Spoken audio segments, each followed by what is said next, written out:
ಎಲ್ಲಾ ಸಮಾಜದವರು ನಾವ್ ಇಲ್ಲಿದ್ದೀವಿ. ಯಾರು ಈಗ ಅಲ್ಪಸಂಖ್ಯಾತರು ಕೊಡೋದ್ರಲ್ಲಿ ತಪ್ಪೇನಿದೆ, ಆಯ್ತು ಇವ್ರು ಹಲಾಲ್ ಬಜೆಟ್, ಇವ್ರು ಅವ್ರ ಮಾತು ಗೊತ್ತಾಗ್ತದೆ, ಅದ್ರಲ್ಲಿ ಎಷ್ಟು ದ್ವೇಷ ರಾಜಕಾರಣ ಮಾಡ್ತಾರೆ ಸಮಾಜದ ಬಗ್ಗೆ ಅಂದ್ರೆ. ಈಗ ಅವ್ರು ನಮ್ ಜೊತೆ ಬದುಕೋ ಹಕ್ಕಿಲ್ವಾ ಅವ್ರಿಗೆ? ಈಗೇನಾದ್ರು ಹೊಸದಾಗಿ ನಮ್ ಜೊತೆ ಇದ್ದಾರ? ಯಾಕೆ ಬದುಕೋ ಹಕ್ಕಿಲ್ವಾ ಅಲ್ಪಸಂಖ್ಯಾತರಿಗೆ, ಮುಸಲ್ಮಾನರಿಗೆ?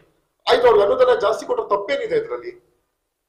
ಅವರು ನಮ್ಮಂಗೆ ಮನುಷ್ಯರಲ್ವಾ? ನಮ್ಮಲ್ಲಿ ರಕ್ತ ಹರಿತಾ ಇರೋದು ಅವ್ರ ರಕ್ತ ಹರಿತಾ ಇರೋದಲ್ವಾ? ಕೊಟ್ರೆ ತಪ್ಪೇನಿದೆ? ನಾನು ಇನ್ನೂ ಜಾಸ್ತಿ ಕೊಡ್ಲಿ ಅಂತ ಆಗ್ರಹಿಸ್ತೀನಿ ನಾನು. ಹಾಸನ ಜಿಲ್ಲಾ ಉಸ್ತುವಾರಿ ಸಚಿವರು ಪ್ರಕಾಶ್ ಪಾರೆ ಅವರು ಜಾರಕಿಹೊಳಿ ಇರ್ಬೋದು, ಇಲ್ಲ ಇಲ್ಲ ಇಲ್ಲ ಎಲ್ಲ ಯಾವುದೇ ರೀತಿಯ ಹೇಳಿದ್ನಲ್ಲ, ಯಾವುದೇ ರೀತಿಯ ಸಮಸ್ಯೆ ನಮ್ಮಲ್ಲಿ ನೂರಷ್ಟು ಇಲ್ಲ, ಶುದ್ಧ ಸುಳ್ಳು ಅದೆಲ್ಲ.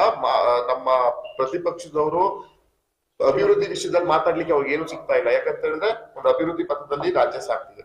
ಏನಾದ್ರೂ ಒಂದು ಹುಡುಕ್ಬೇಕಲ್ಲ ಅನ್ನೋ ವಿಷಯದಲ್ಲಿ ಈ ರೀತಿ ಹುಡುಕ್ತಾ ಇದಾರೆ. ಯಾವುದೇ ರೀತಿಯ ಸಮಸ್ಯೆ ನಮ್ಮಲ್ಲಿ ಇಲ್ಲ. ನಾವೆಲ್ಲ ಕಟ್ಟುಪಾಡಾಗಿ ಪಕ್ಷದ ಒಂದು ಮಾರ್ಗದರ್ಶನದಂತೆ ನಾವೆಲ್ಲ ಕೆಲಸ ಮಾಡ್ತಿದೀವಿ. ಮುಂದೆನೂ ನಾವು ಅದೇ ರೀತಿ ಕೆಲಸ ಮಾಡ್ತೀವಿ.